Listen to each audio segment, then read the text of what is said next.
नमस्कार मंडळी. आज आपण आलो आहोत श्री क्षेत्र नरसिंहवाडी या ठिकाणी आणि साधारण दुपारी 1 वाजण्याच्या सुमारास श्री क्षेत्र नरसिंहवाडी या ठिकाणी चालू वर्षातील दुसरा दक्षिणद्वार सोहळा संपन्न झाला. तर आपण पहिला जाणून घेऊयात नेमका दक्षिणद्वार सोहळा म्हणजे काय असतो.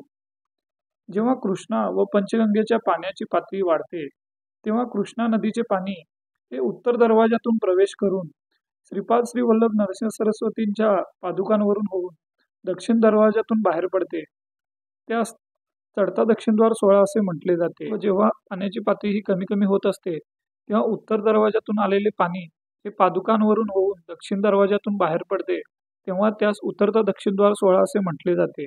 व दक्षिणद्वार सोहळ्याच्या दरम्यान दक्षिणद्वाराजवळ स्नान केल्याने पाप नष्ट होते व पुण्य मिळते अशी मान्यता आहे. त्यामुळे दक्षिण दरवाजाजवळ स्नान करण्यासाठी व गुरूंचे दर्शन घेण्यासाठी भाविकांची खूप गर्दी झालेली असते. तर तुम्ही कधी दक्षिणद्वार सोहळ्याचा अनुभव घेतला आहात का? दिगंबरा दिगंबरा श्रीपाद वल्लभ दिगंबरा,